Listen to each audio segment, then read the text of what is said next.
Welcome to the Investor Coaching Show, a podcast to help you get an insider's view of the financial world and escape common investment traps. We look at the financial news of the day and help you make sense of it so you can relax about money. And here's your host, Paul Winkler. All right, we're actually here. This is the Investor Coaching. We are actually here. Come on, baby. How many, Leviticus, lay it on us. What? How many people actually showed up for their show today? You guys were the only one. See? I'm telling you. I thought Tanya did. Oh, no, I'm telling you. Oh, okay. I'm telling you, we are special. Ask Mr. Rogers. We're special. Can you say That's another diversify? person I love. I know you can. Cannot disagree. Yeah, we're special. Merry almost Christmas, everybody. Man. Okay, Evan. Pet peeve of the day. You ready for it? Lay it on me. I'm probably going to offend like half the audience. What? The blue or the red half? That's funny. No, that's funny. That's funny. No, it's just like, I go to a store or I go someplace and I go Merry Christmas to somebody and they go Happy Holidays back. Oh. Yeah. I got that a lot too. Yeah. I actually started noticing it this year. I'll tell you Happy New Year when the time's right. But I'm saying Merry Christmas back because that's what's coming up. I've started telling people when I hear Happy Holidays, if they've initiated it, Yeah. it's half the time. Happy maybe Holy Days more, to you? No, okay. I just kind of figure they're worried about offending or following a corporate policy. Yeah, probably. yeah, it is. And I'll just say, it's okay to tell me Merry Christmas, and you have a Merry Christmas too. And they generally I like that. big smile I on like their that. face because they're like, okay, this Yeah, it's just person's normal. No, so when I started, normal, going back to that, right? So when I thought I was trying to be normal this year or around this season, and I said it, and it's awkward on the other end when you say it to a person and they're a Jehovah's Witness, and I'm just like, oh my gosh, well, what did I just do? Why And then what the They person not did say, celebrate no, it's Christmas. okay, you didn't They offend me. celebrate I was like, Christmas. okay, I feel better now. I don't know. Anyway, so how did I get off on that? I have that's my fault. I am taking the fall for that crazy topic. So there's a lot of financial stuff that's actually fun to talk about that's going on right now. Yeah, it's been a busy week. It has been a busy week. As a matter of fact, I've got some audio that I think it will be interesting as well. So inflation falling for the first time since 2020. It's interesting. So we look at a fairly vigorous stock market rally that has taken place against all odds. You just don't know when these things are going to happen. Shoot, we don't know what's going to happen the last week of the year. It's the way I look at it. And, I'm not saying, this is great. This is time you got to get on board. Market timing. No, we don't engage in that at all. But I just think it's interesting what has happened and how so often what people do is, hey, look how great the economy is and how wonderful everything is. And I go, well, the reason the stock market went up was because inflation came down was the big part. And, it's actually not quite what we're making it out to be. And this is why I always say the stock market can go up even if the economy is kind of because a lot of people aren't that excited about the economy right now, quite frankly. But the stock market, you wouldn't know it by the stock market because the market's gone up because basically the cost of borrowing has gone down. And when you have a company, you have sales minus cost of goods sold, minus operating expenses, minus interest expenses. That gets you to earnings, and that's what you're buying when you buy stocks is you're buying the rights to the earnings. And you've just had a major component, especially for small cap stocks, small company stocks, and value companies, that just a big burden has been lifted from them. And that is why we're seeing what we're seeing. So the inflation falling for the first time since 2020 has been a big deal because a lot of things that have gone wrong in the economy have been as a result of just missteps. All this additional money flowing into the economy via the government, and matter of fact, there was an article about that as well. It was talking about a well-intentioned tax credit becoming a colossal mess in the Wall Street Journal. I don't know if you saw that, Evan. It was talking about. I can guess the credit, but I'll be interested to hear. Yeah, it says in early 2020, the Democratic congresswoman saw the coronavirus pandemic posing a catastrophic economic threat to her Orlando, Florida area district. By mid-March, Murphy and her staff hunted for ways to help workers and businesses prevent mass unemployment in the tourism industry. And they latched onto the policy implemented in disaster zones after 2005's Hurricane Katrina. And basically what they had was the employee retention credit. Yes. Yeah, I knew you'd guess that. I knew, Evan, you wouldn't have a hard time with that one. So that is, and I remember, Evan, you may remember this, that we would have people, a lot of accounting types and people, financial people talking about, you need to take this credit. You need to take this credit. And we were given that advice. Oh, were you? Oh, Okay. yeah. Wow. Oh, yeah. Yeah. You need to be doing this. You need to be doing this. And my answer was, I don't think so. I don't want anything to do with this. Well, I don't think you were eligible. There was something that we were eligible for. And what happened is later on, it ended up being something that would be a red flag if you did take it. Interesting. Yeah.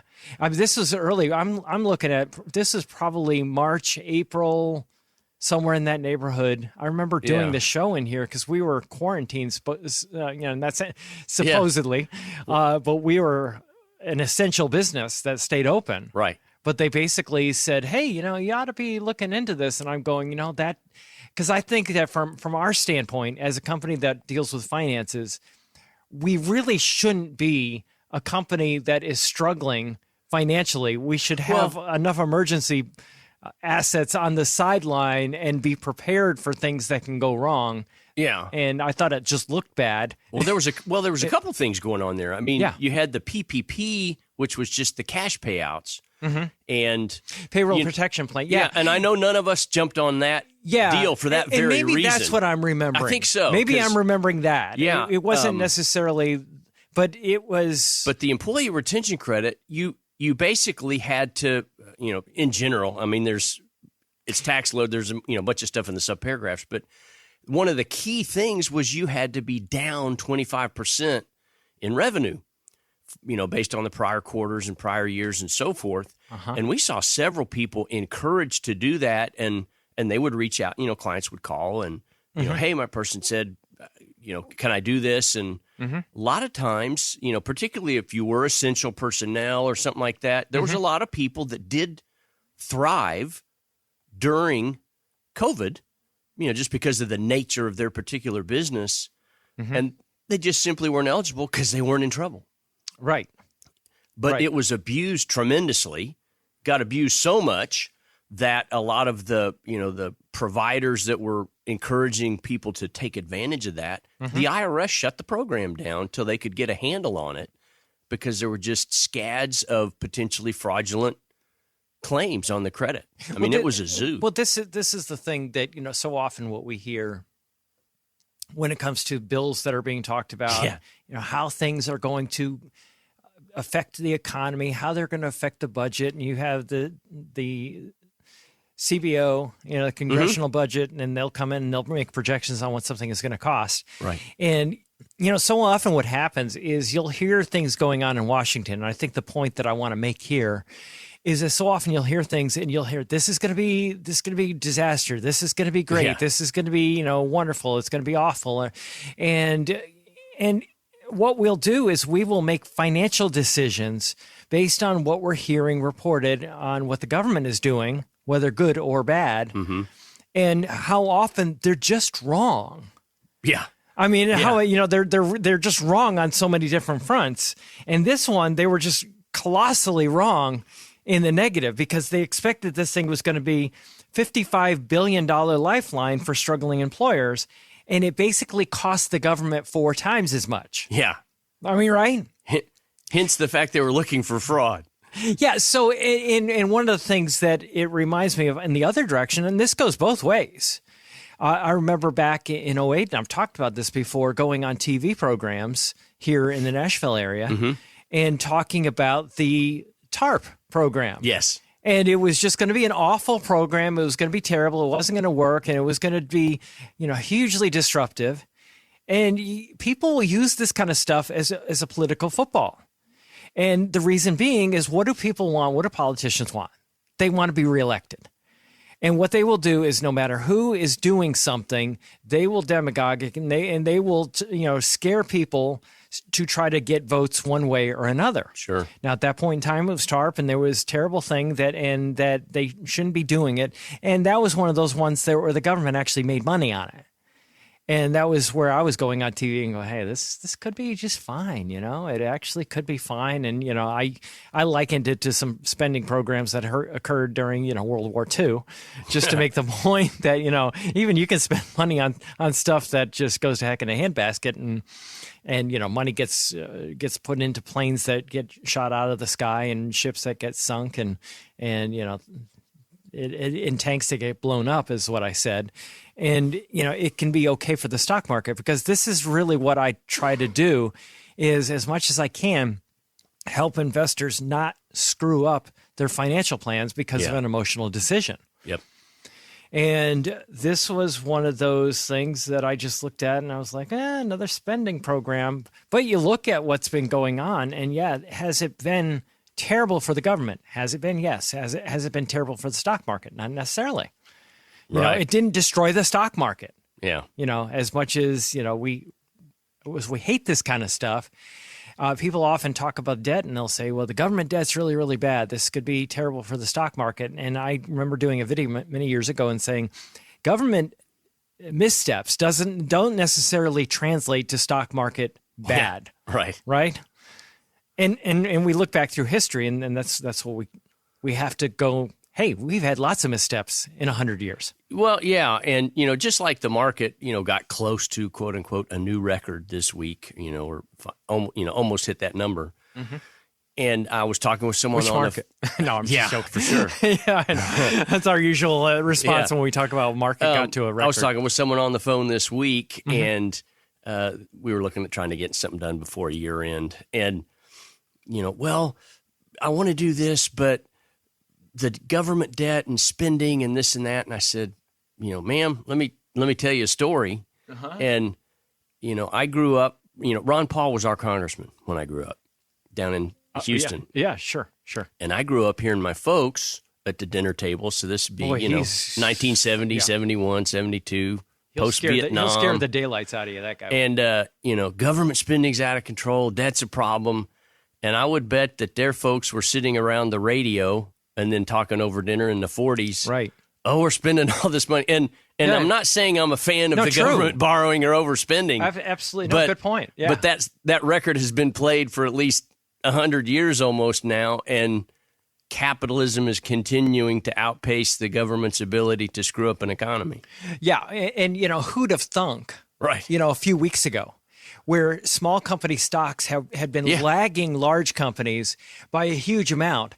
And, you'll look, and I was looking at the numbers on that, and I'm blown away at how, large companies, which really had been the big benefactor of the interest rate increases, they did well compared to other types of companies, and how small caps have just about caught up in a short period of time. And this, we're not talking about a small move. It's a huge move. And then, international stocks, how much that they've come up, especially value stocks. And it was just one of those things that, most people would have left them for dead. Right. Not that long ago, they would have left them for dead. And that is anything but what's been going on. Now, that leads us to, just talking about some of the prognostications for the new year and what's going to happen in the rest of this year. And, basically Santa Claus rallies, that's what people call this stuff, right? Santa Claus rally, the market goes up and, the last month of the year. Why? Because, well, people feeling optimistic, people feeling happy and those types of things. But, if you look at markets, one of the things I always point people to, just to get them to go, hey, you know what? Don't get overly excited on the areas of the market that had done well in recent history. Large U.S. stocks predominantly have been, but if you go back, throughout when Trump was president, that's really the area of the market that did very, very well. And then under Biden, not as well, but not terrible by any stretch of the imagination. But you have that area of the market selling for $3.50, $3.50, pretty close for every dollar of book value, and that is as opposed to you have some areas of the market around the world selling at 70 cents. And that's a big difference. Yeah, and it's interesting thinking about when you were talking about people piling in on the asset category that's doing real well recently. Mm-hmm. Say that a few times. Markets Insider. This article just jumped out at me when I was doing some work, and the SPY, which is ETF that tracks the S&P 500, on Friday pulled in $20.8 billion. Whoa! It was the largest one-day inflow for any ETF in history. There is an example. So almost chasing $21 billion right returns. After you have this enormous run-up in just the S&P 500. And for the week, it was about $25 billion, but 21 of that was on Friday. That is insane. Yeah, it's crazy. And you look at that and you go, so why is it that people have gone that direction? Well, that's what they've heard. They've heard what I was just talking about, where that part of the market, large U.S. stocks, have done pretty well. Yeah. But the likelihood of that continuing, you look at history. Right. And, you look back at, oh gosh, I'm going to have to do this from memory. But, back in the 1970s through, if you look at like large U.S. stocks, small U.S. stocks, large value, small value, international large, international small, you literally have to go all the way from the 70s all the way to 1989 to find a year where large U.S. stocks were the top performing area of the market. Right. But that's all people think about. Yeah. You literally have to go that far. And then you have to go all the way to the mid-90s. And then you have to go, when Trump was president, it was, I don't even know, maybe it was 1 year out of 4. It was the top asset category. Now it was top for the 4-year period. But you look at that and you go, what is the likelihood of something like that continuing? And the reason that's important is that is where most people's money is. If you look at the amount of cash or the amount of assets sitting in mutual funds, predominantly, and it's been a while since I did this research, but I want to tell you, it's somewhere in the neighborhood of 85-90% of the money invested by Americans in mutual funds or ETFs is invested in that asset category. Yep. That is. And it doesn't matter if it's 401k, self-managed, whatever. That's just universal at this point. Yeah. So watch it. It's just going to be something, and just look. And I'm just only using the recent history, this tremendous run up in other market segments that have happened in the past few weeks and how fast that actually happened. Now, will it continue? Will it hold? I have no idea. That's not my point.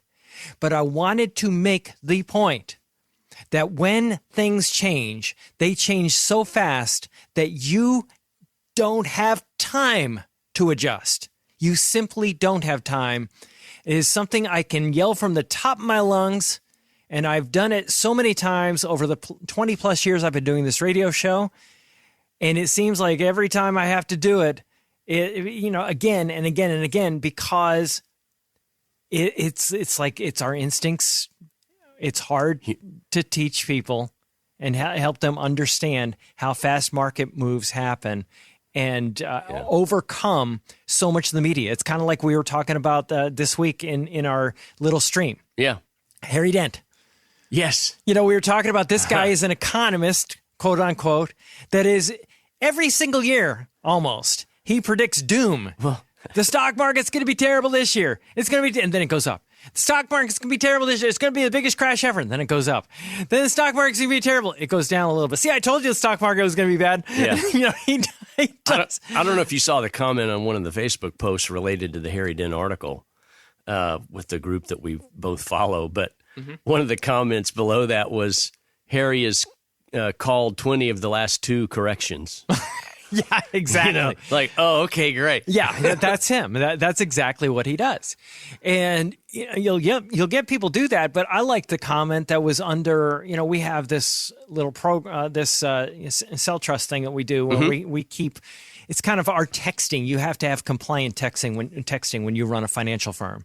And we use this, and we were going back and forth about that. And somebody made the comment in our group that the fact that this person even gets attention is a testament to how bad the financial media is and how little regard they have for the end investor and how little regard they have for taking care of the interests of the small investor, that they would even pay attention to a person that does this. And hence, this is why it's so frustrating for us when you have reporting on I'm not going to, there's reporting on some stuff right now that's making me crazy. And let me just put it, it's on ESG. So I'm going to comment on this just really, really quickly, and we'll go to break because I'm going to keep it really generic. There are companies that are coming under fire for ESG, and really one company primarily coming under a lot of fire. When I can't think of a mutual fund company that is not engaging in that game. Right. I can't think of one. And yet what's happening is one company's coming under fire. But here's the thing, I think this is really important. What they're coming under fire for primarily is not letting investors know that the returns on ESG, environmental, social, and governance portfolios has been lower and has been pretty bad. As if you have a fund company that will come out with a product and tell you, this really stinks from a return standpoint, and we just want to tell you this before you buy it. Right. No, they're just going to offer, I don't care who it is. There's another fund company, totally different fund company, that came out with a non-yen hedged ETF investing in Japanese stocks. Now, they're not going to tell you that the reason that they're doing that is just simply because of demand. And that returns, who cares about returns? They don't really care about returns. There's nobody, as Chad pointed out in the office here, he says, you don't find a widespread lawsuit taking place because of the last 20 years. If you look at the return and the standard deviation, the level of risk of target date funds being abysmally bad, you don't see this big uproar over that. Nobody's going, we need to sue everybody over this one. Look how bad these things are. No, this is just the investment industry, just the way it operates. And yet they're picking on this thing on ESG. But here's the thing that I want to point out. We, on the Investor Coaching Show, from the very beginning, told people not to do that. We, from the very beginning, told people that this is a bad idea and it's gimmicky. Right. Do we need a lawsuit from the government? No, you just need to listen to the show. There you go. It's much cheaper. You're way better. All right, this is the Investor Coaching Show. I'm Paul Winkler along with Evan Barnard. We'll be back right after this. Hey guys, if you want specific advice for your unique situation, schedule a free 15-minute phone chat with one of our trusted advisors by going to paulwinkler.com/call. We don't sell any products, and our advisors don't make any commissions, so this isn't a sales call. We have a coaching process that helps you understand investing and relax about money. Don't put blind trust in anyone with your financial assets. We want to partner with you in the process so you know what you're doing and why. We manage assets on a fee-only basis, which means that when you do well, we do well, which aligns our interests with yours from the start. We also bring you into the financial planning process that gives you a clear plan so you can find the freedom to pursue your purpose. All our advisors are degreed planners too, with years of experience. So schedule a free 15-minute phone call with an advisor by going to paulwinkler.com/call. Stock ownership. There was something about the increase in people owning stocks, and CNBC decided that they had to talk about this particular topic because they were pretty excited about this. And let's see. I think it was Jim Cramer talking about it or something like that on the news. and it got pretty fired up, that individual stocks. So check this out. 58% of the people. So here. Plus, you saw that we have 58% of the people are now more invested in stocks. 58% of people are investing in stocks, is what he's reporting here. There was a broader investment, it was after the pandemic, the younger people, none of whom sadly watch us, I don't think, Jim. But So after the pandemic, people sitting around bored, they're investing stocks. Is this a good thing because they have seen the light that, equities, stocks, historically have been the best hedge against inflation, best protection against inflation. Right. Because what's inflation? Prices going up. Who's raising prices? Companies. What do you own when you own stocks? You own the entities raising prices. Is it that reason that they're going, hey, we want to be a part of the American dream. We want to invest in the American dream. We want to invest in the companies that are making all the good fun stuff that we use possible. Is that the reason that they're doing it? Or is it possible that maybe they were just bored I think so. and they're gambling? It's what the data seems to bear out. I think it sort of does. Can't guess their motivation. they're on their phones, but they're more involved. No, so check out what he's lamenting here. His partner I David. don't think, Jim, but So David says, David is his co-host on this. Jim Cramer, CNBC, and this is what David has to say. none of whom sadly watch us, I don't think, Jim. Yeah, nobody sadly watches them, and that's what they're lamenting. Okay, but keep going. They're on their phones, but they're more involved. Right. They own. They're more involved now. Is involvement a good thing, Evan? Oh, in your investments? Yeah. Not once you've set the strategy and you have a game plan, then the more it's just like Vegas. What's their definition? I probably should set that up better. I'm going to say their definition of involvement. There you go. Actively trading in the stock market. Yeah, individual stock Right. picking. How many stocks does it take to be diversified in his world last time we saw? No fewer than 5, no more than 10. There you go. There you go. That's how many stocks. Now, if you look at the research, let me just talk about the research regarding this because I think it makes sense to talk about this. There was one study that went back and it was looking back at history, and it showed that if you took a portfolio and you had 40 or more stocks, and it was interesting piece of research. The study actually showed that if you went less than that, you went like down to 20 stocks, that your return in the study went down by 6% per year. I mean, it was huge. Wow. The standard deviation went up by 12%. There you go. So that means your risk was higher, your return was lower. That's an extra 24% swing in an annual return. I mean, that's just a huge swing. Wow. Yeah, at 95% confidence level. Yeah, exactly. So in essence, what we see in this study, actually, the other part of the study showed that if you went back to the first 30 years in the study history, they were looking from the 1930s to the 1960s. And then they looked at the 1960s on.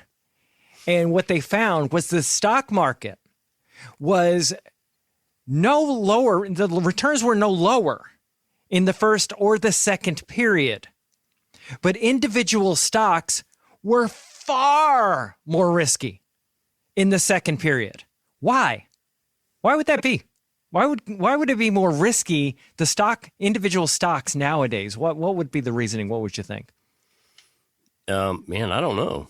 I don't know what would account for the difference of an additional risk in stocks today than before, other than just there's more information out there and more frequent trading. There you go. More information.